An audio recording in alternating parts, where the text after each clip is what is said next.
Hello,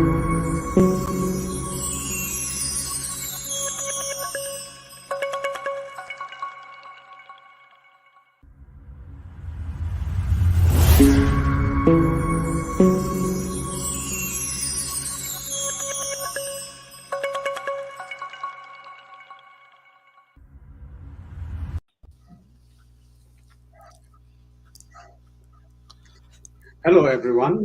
Welcome to UMD Media. UMD Media's weekly show, Head Panel, aka the Home Panel, starts now. Those who are following us on YouTube and Facebook, please share, subscribe, like, so that we reach to many more.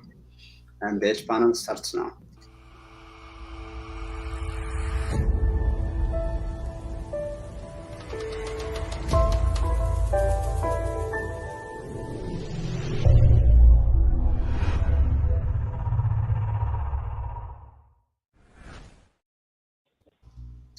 Great. Welcome again. Today, as usual, it's a great pleasure for me to have Yusuf Gabhewat and Professor Esgail Gabisa in the panel. We have regret from Faisal Robla today. He will hopefully join us next week. Gentlemen, welcome. Today we have a topic, Tigray Defense Forces, withdrawal or pushed back. Now what? What's next? So as usual, we'll start with what stood out for each one of you during the past week. Professor Scale, you will cover some of the developments there. Maybe we start with Yosef. Yosef, what stood out for you today, the last week? What stood out for me was the visit of Jeffrey Feltman, the special envoy for the Horn of Africa, to UAE, Turkey, and Egypt. I believe it's symptomatic of a superpower not knowing exactly what it wants to achieve in this crisis. As I said before, the US is trying to strike a middle where there is no middle at all. On the one hand, as we have seen recently, it's trying to save Abiy under the mission of unity and stability of Ethiopia. And on the other hand, it's also concerned about the humanitarian crisis in Tigray. It wants to avoid another Rwanda. But the question is, how do you balance between these two? How do you achieve these two savings? You cannot save the victims of a genocide by saving the genocidal regime itself. So that confusion have led to a lot of other confusions because it's trying to find a balance that doesn't exist in reality. For example, the recent one that we have seen is as the TDF got closer and closer to Addis Ababa, US, the US shown its panic in a very frantic way, and that has been taken as a green light for nations, for the rogue nations like UAE and Turkey, who has been waiting on the sidelines to intervene massively. Now, when the TDF is pushed, I have a feeling that the US, if not happy, it was comfortable with it. The fact that it has been pushed away from the gates of Addis Ababa was to the US. It has avoided a catastrophe for Ethiopia. In Ethiopia, that's how it saw it. But at the same time, now we are seeing him going to Turkey and UAE, probably telling them that the green light is off and the red light is back. Again, I'm not sure exactly what he's achieving, what he's trying to do from them, but most probably he's going to ask them to curb or slow down or even halt their arms supply to Ethiopia. But again, we also see when he goes to Egypt, what he's trying to do is he's working with that balance. When he goes to Egypt also, he's trying to tell Egypt that if and when the TDF reaches the border of Sudan, not to arm the TDF. At the same time, this is a message to the TDF not even do not even think about it. Do not even think about reaching the borders of Sudan. This is probably a great change within the U.S. policy, because if you remember, uh, when in fact, it used to insist that the Amhara forces, the Eritrean forces, and the Ethiopian forces should get out of Western Tigray. Now it seems to adapt to a different kind of scenario where the encirclement of Tigray is necessary to pressure Tigray to some kind of concessions. I don't know exactly what they are trying to achieve, but I have a feeling that part of the demands of the US will be to recognize the Abiy government as a legitimate one, and at the same time for to pressure uh, uh, Tigray to remain part of Ethiopia, not secede of Ethiopia. But eventually, it seems that the encirclement of Tigray, to find the encirclement of Tigray as a necessary point of pressure, to get what it wants from Tigray, more or less seems like the same kind of strategy that Abiy government is using.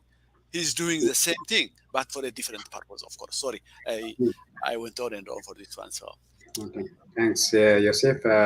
Professor Skel, you can comment on that as well, but what stood out for you over the past 7 days? I mean, there isn't.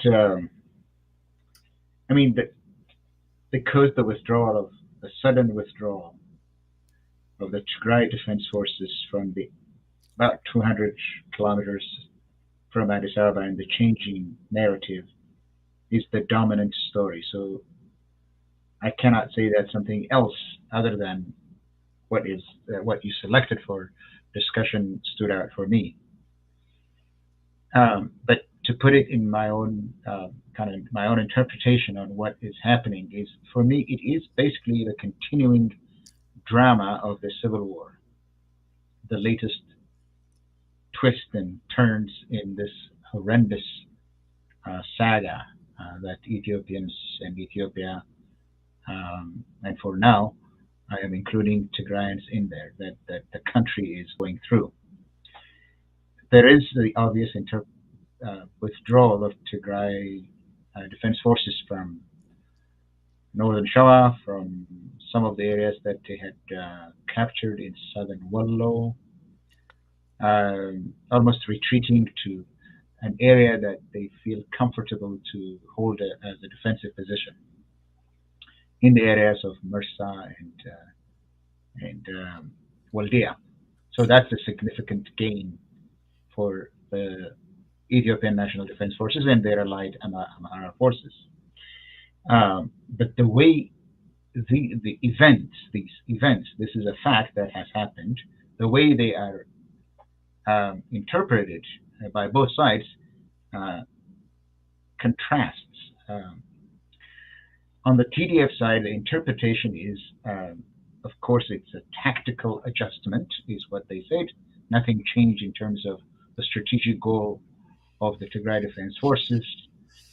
And that strategic goal is to make sure that Tigray is not subjected to genocide once more. That they're going to make sure that they've broken out of the siege and ensured that Tigray remains defended. That is the strategic goal, and there's nothing changed as far as the Tigray government or the Tigray Defense Forces are concerned. The spokesperson is concerned. That strategic goal has not changed. Absolutely nothing changed in that respect, but they have made tactical adjustments. So in light of the use of the more use of the drones, especially the Turkish Bayraktar TB2 drone, armed with smart weapons, smart bombs. Not many; they carry only 2, but they're accurate. They are slow moving. They can stay in the air for a substantial amount of time. They don't have a great range, but they are accurate. Because they are accurate, they could hit assets of the Tigray Defense Forces. They could hit artillery units, pieces, and other moving targets. So they're accurate and in light of that increased use in the area of northern Shawa. And of course, the about 12 divisions is the report that I have, about 12 divisions of recruits, new recruits in the Ethiopian National Defense Forces that were brought through Afar. The danger to the Tigray Defense Forces is clear. A tactical withdrawal is necessary from a military standpoint. But of course, it's a recent gain. We were talking about Dese and Cambodia, that they were their strategic spots in this war, so might really turn the balance of power in favor of the Tigray Defense Forces. But to lose that, of course, will have some kind of impact. And the drones have also had some had impact in terms of losses for the Tigray Defense Forces. So for now, from the Tigrayan side, the rapid advance from Addis Ababa has been halted. They're now focusing on preserving the powers, the forces, and the firepower that they have. If the Ethiopian National Defense Forces want to engage the Tigray Defense Forces, they have to bring them to the areas where the Tigray Defense Forces want to fight them. That's the story, the narrative on the Tigray side. On the Ethiopian government side, of course, the report is that there was a total rout, complete annihilation of the Tigray Defense Forces, and the victory is a glorious victory on par with Adwa. And the man that led the effort is Menelik III. That's the story that is coming out of Ethiopia. There is no mention of the heavy casualties that they suffered south of Dese. Probably about 10,000, even more new recruits were killed. There is no talk about the economic impact of the war on the Ethiopian economy. We can talk that at some length, but it is a complete rout of the Tigray Defense Forces. Ethiopia is triumphant. The king is on his throne. Now Ethiopia is going to return to development. Ethiopia is going to turn to national discussion. But the story that Ethiopia really won against the superpowers is a reversal of roles. The reversal of roles in terms of the story. This story should have been told by the Tigray Defense Forces, who were up against, obviously, the Turkish power, Iranian power, and more importantly, Chinese power and the UAE. If the Tigray Defense Forces were complaining about fighting against other powers, it would have made sense. That includes Eritrea as well. But it is the Ethiopians that are actually saying that they won given an ignominious defeat to Tigray, as if tomorrow, as if a month from now, that another story might not emerge. But in general, this reversal of roles was quite interesting. Second, I think this war has entered a new stage that is unsustainable for the Ethiopian side, for reasons I might want to talk some other time. But it is also going to have, the third point is going to have some political repercussions within the body politic in Ethiopia. That's the story, the story of the withdrawal and the competing interpretations, and it's the consequences of the war stands out for me. Okay, great. Thank you. I think that will give us a segue to our topic. But you mentioned about how the Ethiopian government is framing it in terms of fighting a broader war than the TDF. I think this is time to play what General Bacha mentioned about Ethiopia is fighting against its historical enemy, the West. This is what he said just this week.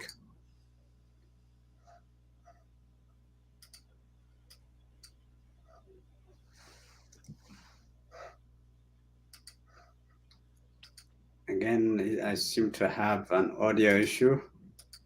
I apologize for that. He's basically saying the war is with the Western world or behind the Wayani or the TDF. Maybe the first question on the withdrawal or not. There is a mention of again Bacha mentioning about not only pushing all the way to where the TDF is right now, but taking them to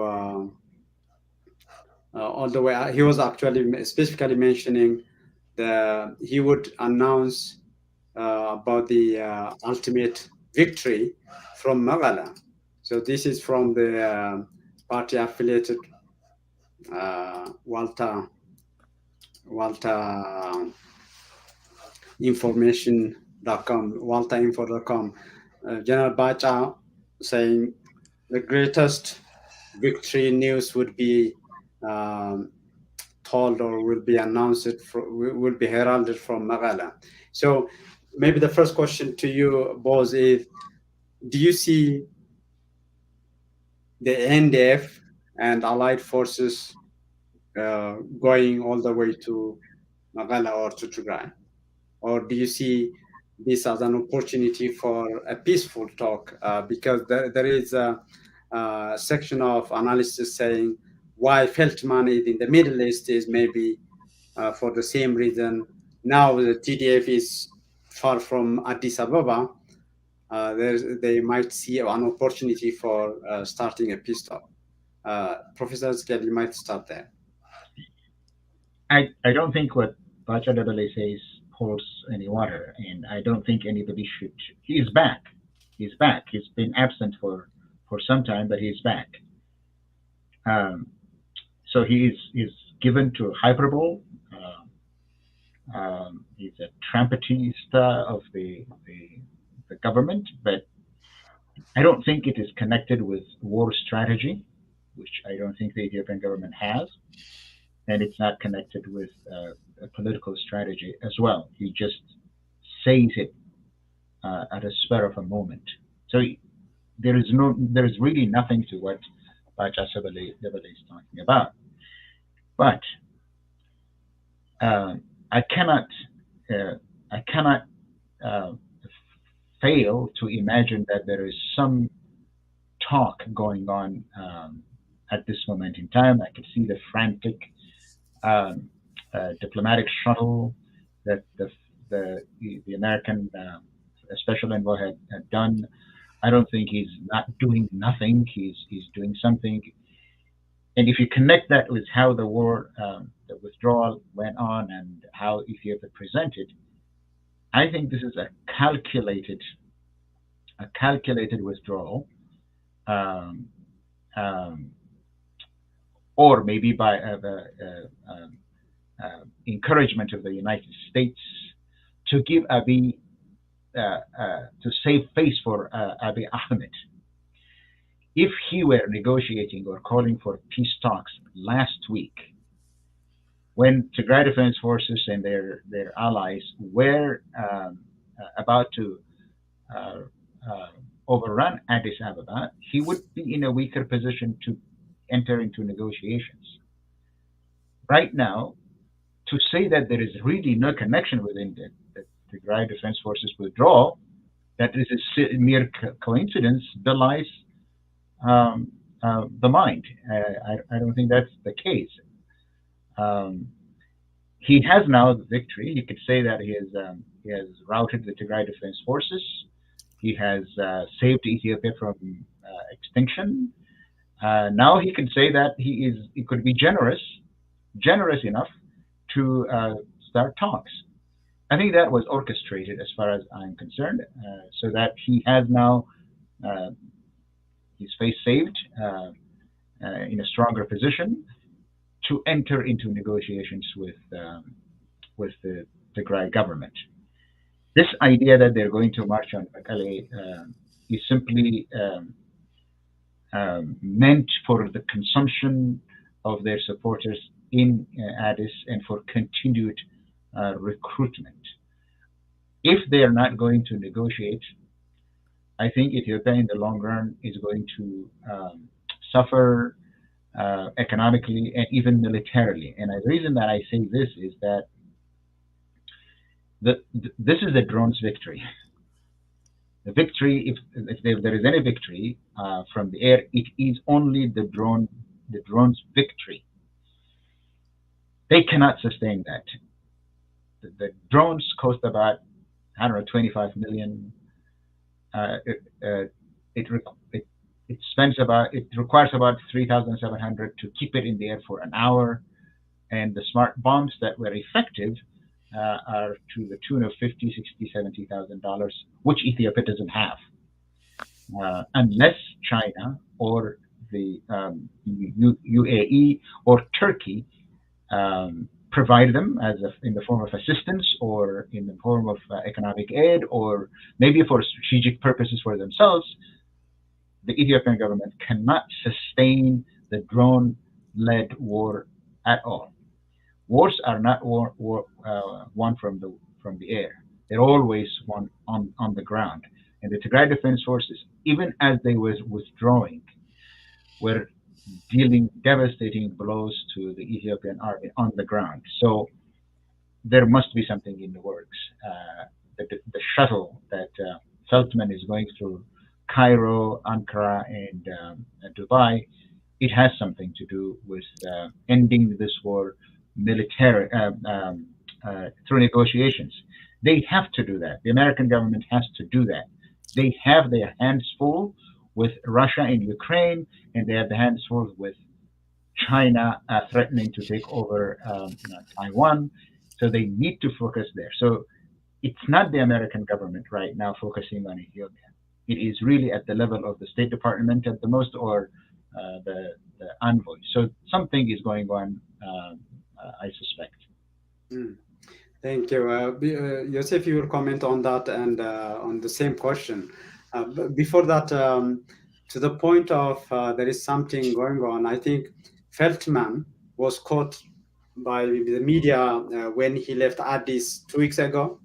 Sunday will be his, I think, second week. He mentioned that there was a massive progress made in the peace talks. That's the same day Abiy announced that he will go to the battlefront. So when you connect the dots for me as well, it makes sense that this, fast withdrawal and he going himself, going to the battlefront, there was a kind of choreographed, story that was in the making. And you remember he went to UAE when he made the first trip to the Horn of Africa as an envoy as well. So that came after his visit came the UAE's withdrawal from Assab port and so on. So I'm seeing the same kind of repetition there. But Yosef, you can comment on that as well, on the first question of what is the unfolding in terms of, is it marching to Tigray for the NDF and its allied forces, or is it they will stop there and go for the peace talks? I'm caught. I don't see the Ethiopian forces all the way marching to Mekelle. That is, as the Professor Scale has said, it's Baja speaking. So that's not the issue. To me, the problem is here. Why did the TDF retreat all the way from Debre Berhan all the way to where it is now, somewhere toward in Mersa, in the area of Weldia and Mersa? Why did it retreat? To believe that somehow there is some kind of work behind it, is to say that somewhat the TPF didn't know exactly what it was doing while it was marching to Debre Berhan. If there was any agreement between the Ethiopian forces and the Americans, and it was the withdrawal was orchestrated. We have to believe nothing happened before that. To me, let me state why I feel why did they retreat. There has been a serious setback. One, of course, is the drones. The drones had not only they were attack drones, they were also reconnaissance drones, and some people were uh, complaining that the TDF has been thinly outstretched all the way from Mekelle to Debre Birhan, and the drones were do as I mean with the long distance, it's easier for them to detect any kind of heavy weapons, trucks, uh, tanks, the zoo, mortars, and all of that kind of stuff, because the distance is very long. Now, that is on the drone side. What happened also on the military side is one of them was what Dr. Hizkiel has said. There were 12 divisions attacking fiercely on the Mille front. The other one was probably, to me, more lethal and more critical was the fall of Gashena on the Western Front. If you remember, Gashena, this was the second time. I believe that there was some kind of intelligence failure on the TDF side, because this is the second time that's happening on the Gashena front. Before, if you remember, when the TDF reached Debre Tabor, about 35 to 40,000 Ethiopian troops came through Wegeltena, Kon, and entered Gashena. And that caused the entire forces, the TDF forces from all the way from Falakit to Debre Tabor to withdraw again. Now, the same thing happened again at this time, but on the flip side of it. Now, this time, the Ethiopian forces, the Ethiopian and Amhara forces were coming from the western part of Tigray. And there was always a problem in that triangle. That triangle is the Falakit, Gergera, and Debre Zabit triangle. I have always wondered, I have mentioned that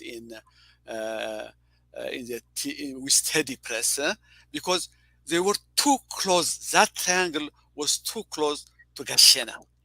And the TDF forces were working on a very small margin of error, a very thin margin of error on that side. I have no idea why they haven't pushed them before towards the Elizabeth and Chachoho. Now, that failure has caused a massive collapse on many fronts. For example, Lalibela couldn't fall without Gashena. Now they are fighting in Kon, trying to enter what do you call the Wegeltena. And on the other hand, they have passed Gashena and they are now to Kumsk, the area of Kumsk, which is very much closer to Waldia. All those things happened because of the capture of Gashena.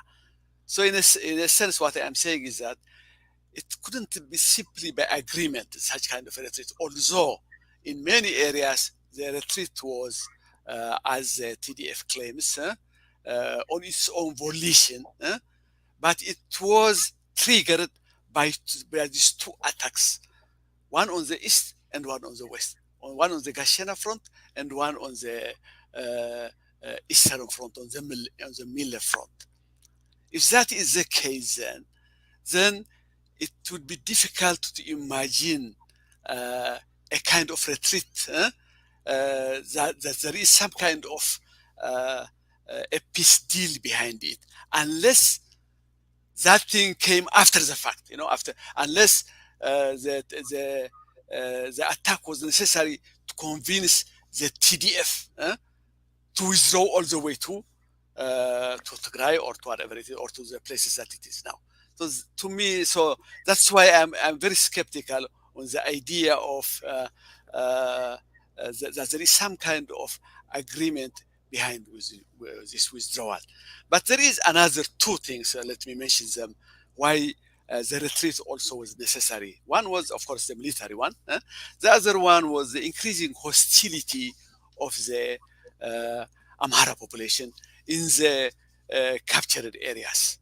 If you know, whenever TDF moved into a certain area, the same way was in Tigray, immediately the Abiy government, what the Abiy government does, it cuts all the services in that area. Electricity is the first one that goes out, and with that, almost all the economic activity of that area comes to a halt. Even water services becomes difficult. The banking stops, of course. The hospital stop functioning because there is no medicine. And as a result of that, there was a growing resentment among the Amhara residents in the captured area. Not only that, we have also to understand that the TDF depends on lodging for its lodging and some extent also its food on the local population. That also has led to an increasing resentment. In addition to all of that, there is this collateral damage of the war. So for Tigrayans, in Tigray, they could say this is the sacrifice that they are willing to pay in order to liberate themselves. It could also be the case in certain areas like the Ago areas and the Oromia in the Amhara areas. But it's very hard to convince the Amhara residents in a certain area that it is for their cause. So there is this increasing resentment. Even in some instances, there are Fanos working within that areas, So it has become harder and harder to maintain that area. I don't think it has inflicted a lot of damage on the TDF, but it has been psychologically, it has been exhausting. For example, if there is if somebody fires a gun from certain area, what the TDF soldiers would do is go to house and house, search for arms in that area. So that kind of psychological warfare has also been going on in that area. So to me, that also has a part, But to me, the greatest things are two. The realization, for example, we talked about the drone. The realization by the Tigray leadership was more than the drones is the fact that the West, as a world, the powers to be, will do their best for Tigray, for the TDF, not to enter Addis Ababa. That realization has more to do than the fact of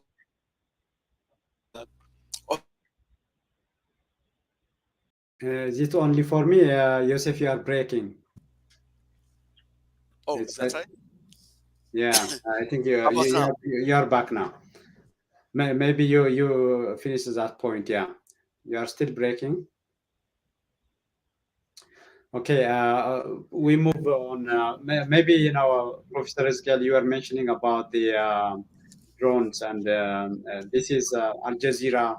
That first, I think, a serious report that came out from Al Jazeera. Before and after that, I don't think that drones got the attention they deserve. So yes, just in the past 2 months alone, the UAE. Well, we begin with breaking news from Ethiopia. Al Jazeera has obtained satellite images that show the United Arab Emirates is providing military support to the Ethiopian army. And the report reveals that a total of 90 flights have flown between the UAE and Ethiopia just in the past 2 months alone. The UAE has hired 2 companies from Europe to run military support flights to Ethiopia, and the same Ukrainian firm was used by the UAE to supply arms to Libya's warlord, Khalifa Haftar. Let's take a closer look. This is the largest airbase in Ethiopia. The I think there is a lot about drones in this report. Yosef, maybe you are back now. So if you finish your point, then I'll move to Professor Ezekiel. Okay, let me make it brief. I am talking about 2 realizations that dawned on the leadership of Tigray. The first realization is that even if they make all the way to the gates of Addis Ababa, that the powers to be are determined not to let the TDF forces march to Addis Ababa. That realization has more power than the fact of the drones themselves. Had it not been drones, it could have been something else. So far as they are determined not to let the TDF forces enter into Addis Ababa, because they have created this narrative that says if the TDF forces march into Addis Ababa, Addis Ababa will implode, the entire region will be on fire, millions of refugees will go to Europe, and therefore it has become a no-no for the TDF forces. That realization has set in, especially with the US, having the green light, as I said before, with them. The other realization is that even though the narrative that the TDF talks about is, it tries to make a distinction between the people of Amhara and their leadership or their elite, it has become, it's not anymore clear where the difference lies. The hate factor, you see it in the leadership, you are seeing it also on the streets. So to them, these two realizations have sunk in, and they have had, to me, they must have had, there are two factors among many probably that have made them change their minds in regard to how to face this entire crisis militarily.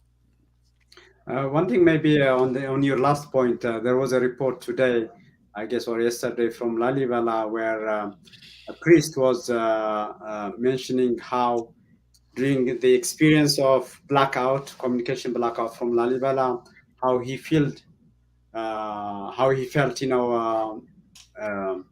bad for the people of Tigray who had to endure this long communication blackout and so on. So I see actually, when you see the elite and the political leadership from Bahar Dar compared to the people in the street, I mean, counting the propaganda, all that, and so on. So there is a significant difference.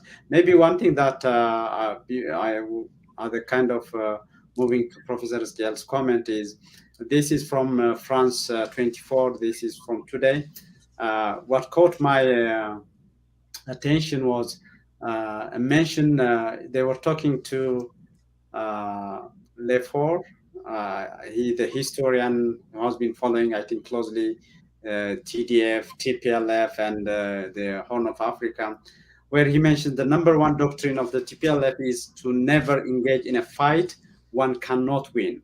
And he's saying that they are following the same strategy they have always done, and even comparing to 2021 with 1991. So is it something that can explain? I think you both mentioned partly the withdrawal, the pushback, or whatever we can call it. Does that partly explain that? But with that, Professor Skel, I want you to comment on what Abiy mentioned as part one. So he says, I'm back to office, finishing chapter one victoriously, and he mentions a number of things in this 1.5 page letter. How do you read that? How did you assess his reflection on what he calls chapter one of his campaign? We didn't know before he went there were different chapters, but he's mentioning about chapter one being done. Okay. First, on the withdrawal, I mean, we can piece together information from here and there and then speculate about what might happen that could be the case. But based on some information that I have, the withdrawal was a military necessity for the most part. It's a military necessity because last week the Tigray Defense Force, the commanders, the political spokespersons, they were not talking about backing off from Addis. And from what I know, they had all the intention, carefully planned the plan of engagement to enter Addis. But it's a military necessity for the two reasons that I mentioned earlier. I think the impact of the Turkish TB2 drone is not anything that you could minimize. It was accurate. It was delivering smart bombs and hitting targets. Second, even if they had entered Addis Ababa, even if the TDF had taken over Addis Ababa, they would face political problems because the popular consciousness in Addis Ababa is that Ethiopia would not accept the second coming of Tigray.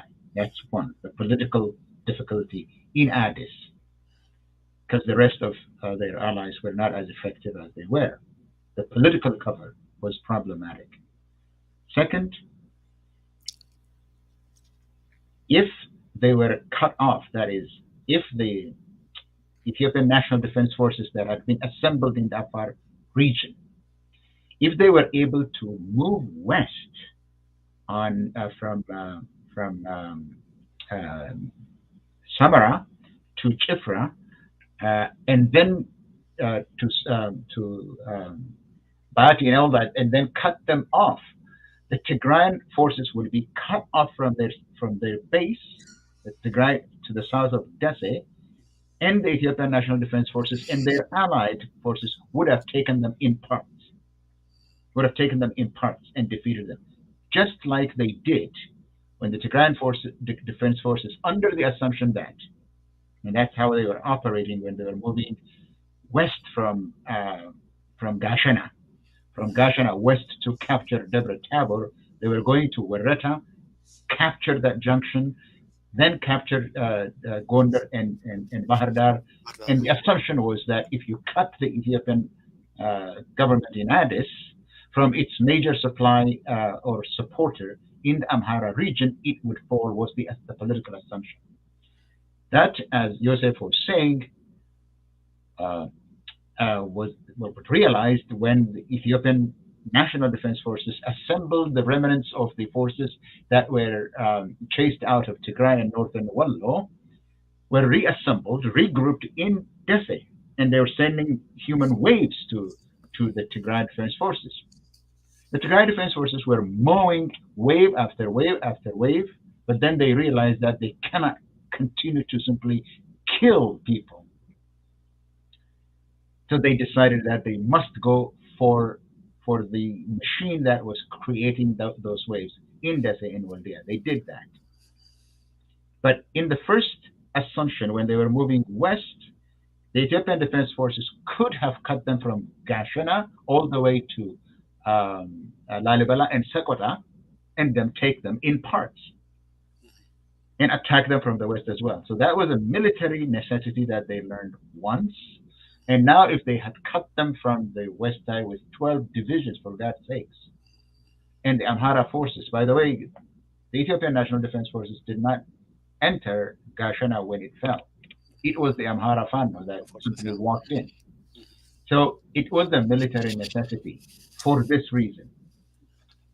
The goal of the TDF and the Tigray government is to make sure that Tigray did not fall again, that the Tigray people must be protected at any rate. The reason for building the Tigray Defense Forces to the tune of 250 to 300,000 armed men, or men and women under arms, the reason is to protect Tigray.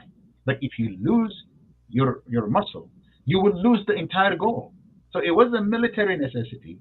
And returning to, here is what the spokesperson is saying, that our goal of protecting Tigray and the people of Tigray is of paramount importance, and that they're not really lying about that. They're not hyping about that. They're not playing with words about that. That is why the reason for the existence of the Tigray Defense Forces.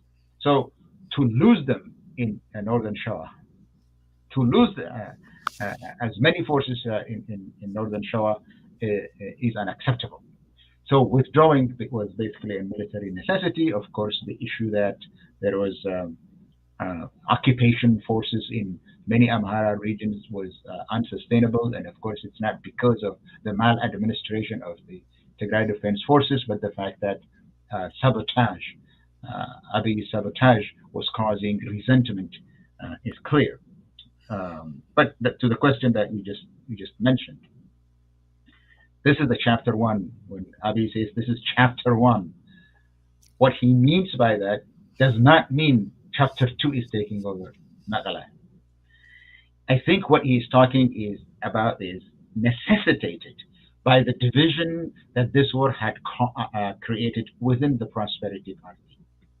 That division is that the Amhara forces, the Amhara part of the Prosperity Party, the Amhara politicians were saying that why did Abiy return to Addis Ababa, to his office, without completely removing the Tigray Defense Forces from the entirety of the Amhara region? So there were complaints about his returning to Addis before he had completely liberated, as they say, liberated the Amhara region. That's one. Second, on the issue of the defeat that this ignominious defeat that he handed to, in their own parlance, that is, handed to the Tigray Defense Forces and Tigray leaders.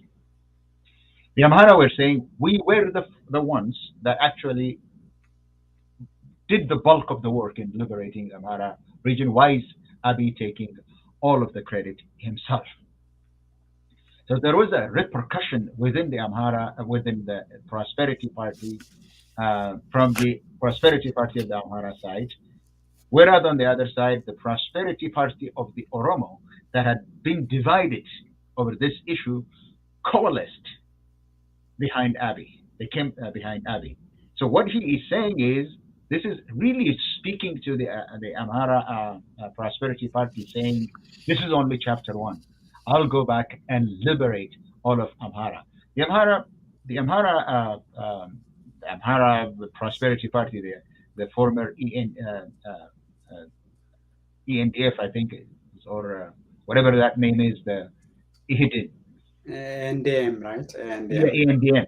Look, what they're saying is that if Tigray gets, Abiy gets into negotiations with Tigray, he might also demand that we vacate Western Tigray, Wilkite. That they don't want to do. So there is a political repercussion within Addis Ababa, and that thing that you highlighted is actually addressing that issue. Is addressing, speaking to them, because there is some small upheaval within the party, at least complaints that he returned before completing the job. I don't think he's talking about a complete victory by taking over Meghalaya. And that's the reason that I said I think some kind of negotiations is in the works.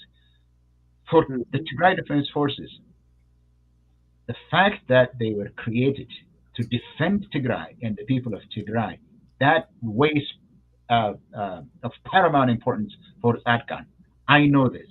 And I think René Lafort, he does speak to him, and he knows what he's talking about. So let's not be surprised. Let's not think that the Tigray Defense Forces are retreated forever. They will come back. They will come back. They're not going to back down from protecting and making sure that Tigray is not attacked brutally as it had last year. I'm glad about what you mentioned in the highlighting, that highlighted text. It's good you talked about that, because it was highlighted by himself, by the office of the Prime Minister Abiy. I think, to your point, maybe he was making, if you don't read everything I'm saying here, just read this. This is for you. So that highlighting was from them. Yosef, you can reflect on that. But one thing that I want also, before we go to your final words for the show, there is a mention by, I think it is in the news, where he was meeting with his cabinet members, and they are talking about this new commission if you follow closely, the government has been, Abiy Ahmed has been establishing commission after commission. Some of them we don't hear about them where they are once they are established. But this is a new commission on national dialogue. So I think this is one of the first meetings he did after he came from the battle front. So this is the cabinet talking about Ethiopian National Dialogue Commission, and they were discussing about the draft proclamation on that. So you can speak to that as well. Is it something that was going on? He promised as the part of the election campaign, or does that have anything to do with negotiating with TDF, OLA, and so on? Joseph? Okay. I probably wouldn't know. Most probably, since I am not buying into the idea that there is some kind of mechanism that's going on right now for this peace process in between the Abiy government and the TDF. I have no idea what he's talking about, so I will leave that to Professor Rizkel. But here is my point. I do believe that the Tigrayan forces have done an admirable job of withdrawing all the way from Debre Birhan. It's not. There's no theatrical part about it. I mean, there is no agreement that you withdraw from here, and therefore the Ethiopians will feel it as they go, and this would be this would give what do you call Abiy a face-saving phenomena. I don't believe that. I believe that they did withdraw because it was a military necessity. Because they have seen they have some setbacks due to the drones and due to some military setbacks on the east and on the western front. But given all that, they have done their best, to withdraw in a very orderly manner. They have all the enemies that they have faced in between, they have destroyed them. So I'm all in agreement with Professor Hiskiel that all of this is done on how to protect Tigray. My problem is when I see all of this, the fighting that is going on, and the drawbacks and all of that, it cannot be made up. These things cannot be made up. They are reality on the ground. And given that, I don't see how, unless I'm saying, unless the Tigrayans have, unless the TDF have accepted this peace process after the withdrawal, to me it doesn't make sense. These two don't fit with one another. So as for the point that the Tigrayans will come back, I have no doubt about it. In fact, what I believe is, given the faults that we have mentioned, for example, there is the drone factor. How do you fight back the drone factor? How do you fight back, for example, the surveillance or the reconnaissance that the drones are giving? They keep seeing all kinds of movements of the TDF and making it very hard for the famous Qoroza to take place. How do they confront these things? One of the things that they have done is they are trying to organize themselves in a more compacted way, instead of in the outstretched part all over the Amhara. They are trying to confine themselves in a very compact area where they can defend themselves, where the movements will be quick and probably to some extent not detectable. And from that, probably they will also conduct a semi-guerrilla warfare on the Amhara areas. But anyway, this is the speculation.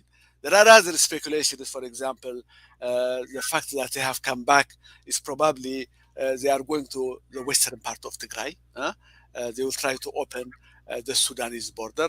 That has been entertained by many others. There are others also that on the other extreme that are saying that that they are going back to their 78 kind of war, which means guerrilla warfare, which I don't buy, given that once they let, I mean, the Tigrayan force cannot afford to fight a guerrilla warfare in their own land, given the genocidal nature of the war itself. We see all kinds of scenarios in this.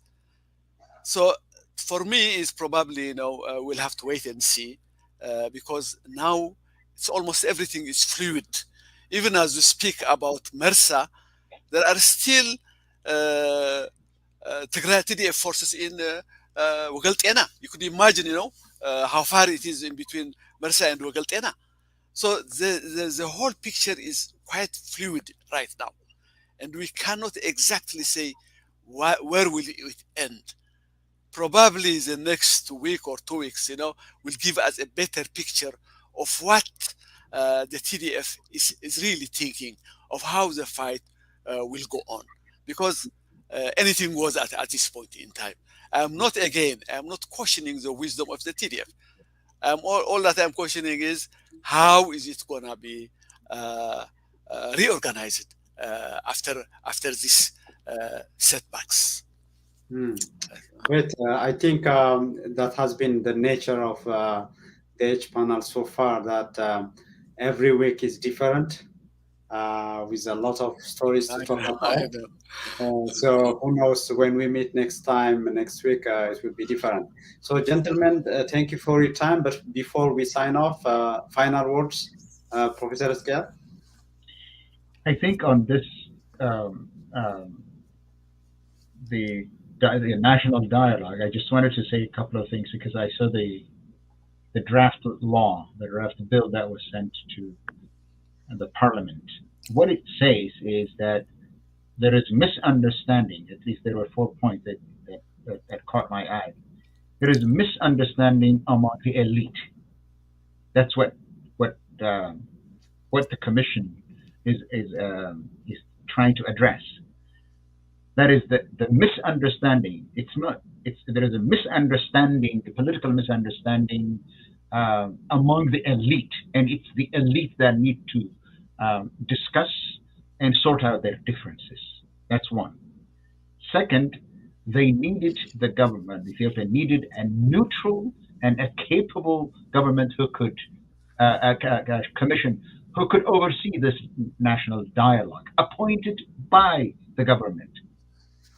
Third, what they're saying is that the misunderstanding among the elite, so that the third goal is to stop the misunderstanding among the elite from percolating down to the society and create more misunderstanding between their government and the people and their government.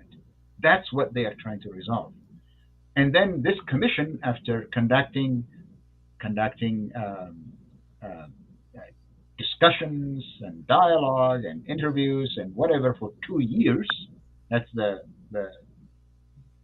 duration of the commission, they are going to write up a recommendation to the government to implement it. That's what the whole idea of the dialogue is. That it is framed as elite misunderstanding. And that it is at that level that they're going to discuss. So from the get-go, this is not a dialogue. This is not something that is going to include a real give and take between combatants, between political parties that have almost irreconcilable differences. It is not addressing the basic division that caused the war about nation building in Ethiopia. What kind of nation is Ethiopia going to be? A unitary state in the Menelikian mold that Abiy is trying to build, or is it going to be a federation of willing nations and nationalities? That is the fundamental contradiction that led to war, but they're not going to go there. So my last observation is that this war is going to go on indefinitely because the Ethiopian government that is setting aside the genuine dialogue and just playing its games as it has been on many fronts. Right now, it has promised the unitarists, especially in the Amhara region, that the constitution is going to be revamped. Number one. Number two, the multinational federation is going to be restructured. And finally, it has also economic problems. So it has to pay its dues by changing the constitution and restructuring the multinational federal system, and has to deal with this deepening economic crisis in the country. It will not be able to sustain this victory. So the war is going to go on. We'll see what happens next week. I don't think this peace process is going to work. It's a make believe, but the West is trying its best. So the war will continue for some time. Okay, thank you, Professor Eskel. Yosef, final word. Okay. One of the things is, we have to know that financed mostly by Saudi Arabia and UAE. The involvement of this, what do you call them, regional powers, like UAE. Again, you are breaking. Okay, how about now? You are good. Good. Okay. I think that the war in Ethiopia is being financed by Saudi Arabia and UAE mainly. I have a suspicion that they are the ones who are paying the bills for to let's say Azerbaijan or Turkey or Ukraine. That's why I'm afraid that the war will go on, that the economic impact won't be that big on Ethiopia, at least, it will have its own consequences from the war itself, but not from financing it, because these regional forces, by the regional forces, I mean the forces that in the Middle East from Turkey, UAE, and the others. But to me, anyway, the biggest thing about this evolving war, the internationalizing of this war. If you remember, Pompeo and Nadal and the three guys, who were complaining about when the TDF, when the Tigray Defense Forces fired rockets to Asmara. Remember the word that they used at that time? They accused it of internationalizing the war. Yeah. The paradox of it is now we are seeing the internationalization of the war. That has become probably one of the biggest problems to the TDF. In fact, I would like to close this one by saying that remember we talked with you privately. I remember on the internationalizing of the war, and there is this the thing that you could use as metaphor. The very idea of for example, as take the B2, BT2, I'm TB2, sorry, drone made by Turkey. Its components. They got Germany, UK, USA. The software is made in somewhere else. The camera is made in Germany, and so on and so forth. Now we could see a conveyor belt of death. You could almost call it a conveyor belt of death, making through its international journey, picking up, one component from here, another component from here. And now if you add the financiers, it stops in UAE and then goes on through Saudi Arabia and so forth. And then suddenly that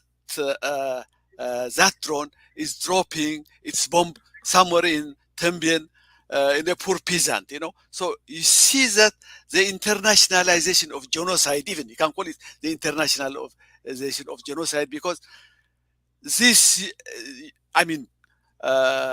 years back, when genocide happens, you could almost contain the causes and whatever things that happen within that area only.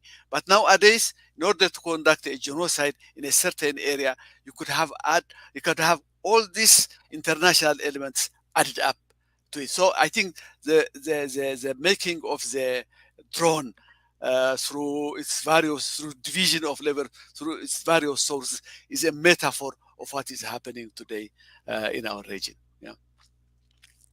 Yeah, that's a very good way to end this show today. And our topic today was Tigray Defense Forces, withdrawal or pushed back. And now what? So we have covered significantly what the panel thinks has happened and might happen in the coming week and more. Thank you very much for your time. Good night from here, and I hope to see you next week. All right. Thank you. Mm-hmm. We have been following the weekly H panel on UMD Media. We were live on Facebook and YouTube. Those who haven't subscribed to our channel, please subscribe. We broadcast in the English language, Amharic, Tigrinya. We tried once in Swedish as well, so more to come. I will see you in another show. Otherwise, with the H panel next week. H panel in this year.